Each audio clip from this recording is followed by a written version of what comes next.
मित्रांनो, तर आजच्या व्हिडिओमध्ये आपण केंद्रशासित प्रदेश आणि अजून एक चॅप्टर आहे तो आपण 2 चॅप्टर बघणार आहे. तर हा जो आहे तो पॉलिटी या विषयामधील आपण MPSC प्रश्नसंच 2021 मधील चॅप्टर घेत आहे. तर बाकीचे व्हिडिओ आपण बनवले होते अर्थशास्त्राच्या रिलेटेड, ते तुम्ही बघू शकता, त्याची प्लेलिस्ट इथं देतो मी. मधील पहिला आपण प्रश्न बघणार आहे. आता खालील विधाने लक्षात घ्या. तर ह्याच्यामध्ये कोणते विधान योग्य आहे आणि कोणतं अयोग्य आहे हे सर्व सांगायचं आहे. पहिला असेल, देशातील 7 केंद्रशासित प्रदेशापैकी फक्त दिल्ली जो आहे आणि पुदुच्चेरी या दोघांनाच राज्यसभेमध्ये प्रतिनिधित्व मिळते. तर आता हे विधान आहे ते बरोबर आहे. दुसरं विधान काय आहे, तर इतर 5 केंद्रशासित प्रदेशांची लोकसंख्या अतिशय कमी असल्यामुळे त्यांना राज्यसभेमध्ये प्रतिनिधित्व मिळत नाही. तर हे विधान देखील बरोबर आहे. त्यामुळे आपलं काय जातं, तर ए आणि आर हे दोन्ही पण विधाने योग्य आहेत आणि आर जे आहे ते ए चे योग्य स्पष्टीकरण आहे. आता यांना का जागा भेटत नाही, तर त्यांची लोकसंख्या कमी असल्या ह्या कारणामुळे राज्यसभेमध्ये त्यांना प्रतिनिधित्व नाही. त्यामुळे हे विधान अ नंबरचं बरोबर आहे. आता आपण लोकसभेमध्ये किंवा केंद्रशासित प्रदेशाचे प्रतिनिधित्व किती आहे ते बघूया.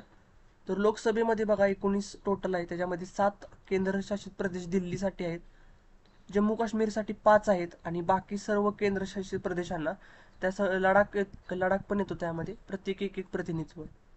राज्यसभेमध्ये जर बघितलं तर दिल्लीला 3 जागा आहेत जास्त, पुदुच्चेरीला 1 आहे, जम्मू काश्मीरला 4 होत्या. बाकी सर्व केंद्रशासित प्रदेशांना राज्यसभेमध्ये प्रतिनिधित्व नाही. का, तर त्यांची लोकसंख्या अतिशय कमी असल्यामुळे त्यांना प्रतिनिधित्व मिळत नाही. दुसरा प्रश्न, जम्मू आणि काश्मीरच्या पहिल्या महिला मुख्यमंत्री कोण होत्या?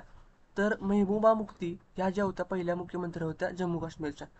तर भारतातील पहिल्या मुख्यमंत्री कोण होत्या, तर सुचिता कृपलानी उत्तर प्रदेशच्या मुख्यमंत्री होत्या त्या 63-67 या काळामध्ये. आणि भारतातील पहिल्या महिला राज्यपाल होत्या त्या सरोजिनी नायडू होत्या, अवध आग्रा या ठिकाणी. पुढे उत्तर प्रदेशामध्ये त्यांनी राज्यपाल म्हणून भूमिका बजावली होती. 3 नंबरचा प्रश्न, भारतात कोणत्या घटक राज्यांची स्वतंत्र घटना अस्तित्वात आहे? तर जम्मू काश्मीर राज्यासाठी स्वतंत्र घटना जी होती अस्तित्वात होती, परंतु 370 रद्द झाल्यामुळे जे आहे ते घटना रद्द झाली. पुढे आपण बघणार आहे काय विषय तो. 4 नंबरचा प्रश्न, भारतातील कोणत्या घटक राज्याची स्वतःची स्वतंत्र राज्यघटना आहे? सेम मगाशीच आपण बघितलं, जम्मू आणि काश्मीरची. आता हा 370 रद्द झालेले असून 370 मधून जम्मू काश्मीर वगळले आहे. तर जम्मू काश्मीर आहे ते स्वतःची घटना असणारे एकमेव राज्य होते. आता ते रद्द झालं आहे, लक्षात ठेवा. 370 नुसार विशेष दर्जा प्राप्त झालाय. 1952 पासून त्याला विशिष्ट दर्जा जो आहे तो प्राप्त झाला होता. जम्मू काश्मीरची स्वतःची घटना समिती होती ती 1951 मध्ये पहिली बैठक भरली. 1956 मध्ये त्यांनी घटना स्वीकृत केली आणि जम्मू काश्मीर घटनेने जम्मू काश्मीर हे भारताचा अविभाज्य भाग असल्याचे नमूद केलेलं आहे. हे घटनेमध्ये सांगितले. तर जम्मू काश्मीरच्या घटनेमध्ये काय काय आहे, तर त्याच्यामध्ये 13 भाग आहेत, 7 परिशिष्ट आणि 158 कलमे होती. तर ह्याच्यामध्ये कायदेमंडळ येते. कायदेमंडळामध्ये विधानसभा असेल आणि विधान परिषद. तर विधान परिषदेमध्ये 36 जागा आहेत टोटल. इलेक्टेड 28 असतील, नॉमिनेटेड 8 आणि 103 सदस्य 2 वर्षांनी निवृत्त होतात. तर आता 100 सदस्य संख्येची विधानसभेची 111 आहे, पण सध्या 24 आहे, 87 आहे, कारण का POKचे 24 आहेत ते त्यामधून कट केलेले आहेत. तर जर महिलांना पुरेसे प्रतिनिधित्व नसेल तर राज्यपाल जे आहे ते 2 महिलांना नॉमिनेटेड देखील करू शकते. 6 वर्षासाठी याचा कालावधी असेल. कार्यकारी मंडळ कोण असतो, तर राज्यपाल मुख्यमंत्री नेमणूक करतात व राज्यातील संविधानिक यंत्रणा कोसळली तर राज्यपालाची राजवट त्यामध्ये चालू होते. तर राज्यपाल देखील मंत्रिमंडळाच्या सल्ल्यानुसार काम करतात. न्यायमंडळ एक मुख्य न्यायाधीश असतो, 2 किंवा अधिक न्यायाधीश देखील असू शकतात. राष्ट्रपती नेमणूक करतात. महत्वाचे म्हणजे काय, तर जम्मू काश्मीर जे आहे ते जम्मू आणि काश्मीर हायकोर्ट केवळ मूलभूत हक्काच्या अंमलबजावणीसाठीच प्राधिकार काढू शकते, इतर उद्देशासाठी नाही. बाकी जम्मू काश्मीरमध्ये काय, तर लोकसेवा आयोग याचा अध्यक्ष व सदस्याची नेमणूक राज्यपालामार्फत केली जाते. त्यांची मर्जी असेपर्यंत ते पद धारण करू शकतात. घटनादुरुस्ती केवळ विधानसभेतच मांडल्या येते. आता 370 रद्द होण्यापूर्वी घटनात्मक स्थिती काय होती, तर कोणकोणत्या भारतीय घटनेतील तरतुदी जम्मू काश्मीरला लागू नव्हत्या ते आपण बघूया. पहिली होती की संसद जम्मू काश्मीरचे नाव, क्षेत्र, सीमा राज्याच्या विधिमंडळाच्या संमतीविना बदलू शकत नाही. तर आता हे बदलू शकेल का, तर 370 रद्द झालंय. घटनेचा भाग 6 जो आहे तो जम्मू काश्मीरला लागू नव्हता. तसेच प्रतिबंधात्मक स्थान पद्धतीचा कायदा देखील राज्य विधिमंडळालाच असेल, संसदेला अधिकार नव्हता. मूलभूत हक्क काही अपवाद वगळता यामध्ये लागू होते. उदाहरणार्थ राज्यात संपत्तीच्या मूलभूत हक्काची हमी आहे, हा सर्वच लागू होत. तसेच मार्गदर्शक तत्त्वे असतील मूलभूत कर्तव्ये राज्याला लागू नव्हती. कलम 352 अंतर्गत अशांततेच्या कारणावरून घोषित राष्ट्रीय आणीबाणी आणि जम्मू काश्मीर राज्याला राज्य शासनाच्या सहमतीने लागू युद्ध व परकीय आक्रमणाच्या कारणावरून राष्ट्रीय आणीबाणी आपोआप लागू होईल हे असं होतं.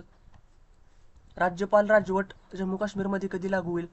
ज्यावेळी राज्यपालाची खात्री प्राप्त झाली आणि राष्ट्रपतीच्या सहमतीने लागू करू शकतात. तसेच भारताच्या घटनेच्या तरतुदीप्रमाणे चालवणे शासन जर अशक्य झाले असेल तर राज्यपाल जे आहे ते त्यांची राज्यपाल राजवट लागू शकतात राष्ट्रपतींच्या विचाराधरून. तर घटनेतील कलम 370, 365 जो आहे तो जम्मू काश्मीरला लागू होत नाही. जम्मू काश्मीर क्षेत्रामध्ये प्रभावित करणारा कोणताही आंतरराष्ट्रीय तह असेल करार जम्मू काश्मीर विधानमंडळाच्या संमतीने प्राप्त करता येईल. तसेच घटनाच्या 5वी व 6व्या अनुसूची जम्मू काश्मीरला लागू होत नव्हती. आता 370 रद्द झाले आहे, त्यामुळे कलम 370 मधून जम्मू काश्मीर वगळले. राज्यसभेने कधी पारित केलं? ऑगस्ट 2019ला. लोकसभेने पारित केलं ऑगस्ट 2019लाच. आता विधेयक कोणी मांडले तर अमित शहा यांनी विधेयक मांडले होते. याद्वारे जम्मू काश्मीरला काय मिळाले तर 2 केंद्रशासित प्रदेश यामध्ये तयार झाले. एक असेल जम्मू आणि काश्मीर आणि दुसरा असेल लडाख. तर जम्मू काश्मीरमध्ये विधानसभा असेल, लडाखमध्ये नाही. तर यामध्ये काय येतं, कारगिल आणि लेह जिल्हे वगळले तर उर्वरित जिल्हे जम्मू काश्मीरमध्ये येतात. आणि कारगिल लेह हे जे आहेत ते जिल्हे कशामध्ये येतात? लडाखमध्ये येतात. या राज्यामध्ये जर बघितलं केंद्रशासित प्रदेशाचे प्रशासन राष्ट्रपती नायब राज्यपालाच्या माध्यमातून पाहते. जम्मू काश्मीरबाबत विधानसभा जी आहे ती 2022 नुसार पुनर्रचना आयोग याचा करण्यात आला. त्यानुसार जम्मू काश्मीर जे आहे ते POK वगळता 90 या ठिकाणी जागा असतील. काश्मीरच्या 47 आणि जम्मूच्या 43. ST साठी 9 जागा राखीव आहेत. SC साठी 7 होत्या, पण आता 2 काश्मीरी पंडितांना नॉमिनेटेड आहेत. तसेच कालावधी 5 वर्ष राहील याचा. मंत्रिमंडळ विधानसभेतील सदस्यांच्या 10% पेक्षा जास्त नसेल. जम्मू काश्मीर विधान परिषद रद्द केली आहे आता, पहिली होती. आणि 113 राज्य कायदे रद्द करण्यात आले. तसेच जम्मू काश्मीर उच्च न्यायालय जे आहे ते लडाख आणि जम्मू काश्मीरसाठी एकच आता उच्च न्यायालय असणार आहे. आता रद्द होण्यामध्ये झाल्याने होणारे बदल काय झाले तर जम्मू काश्मीरसाठी वेगळी असलेली घटना रद्द झाली. तसेच स्वतःचा वेगळा ध्वज होता तो आता रद्द झाला. 35A अंतर्गत संपत्तीचा अधिकार जो होता तो मूलभूत हक्क होता तो रद्द करण्यात आलेला आहे. दुसऱ्या राज्यातील लोक खरेदी करू शकतात जमीन आता. जम्मू काश्मीरमधील दुहेरी नागरिकत्व रद्द केले. भारताचा राष्ट्रीय ध्वज, राष्ट्रीय प्रतीकांचा अपमान करणे आता गुन्हा ठरेल. जम्मू काश्मीरच्या महिलेने बाहेरील व्यक्तीचे लग्न केले तर नागरिकत्व कायम राहील, पूर्वी रद्द व्हायचे. तर संसदेचे कायदे आता थेट लागू होतील, हा देखील याच्यामध्ये नवीन ॲड आहे. तसेच माहितीचा अधिकार देखील आता या क्षेत्राला लागू असेल.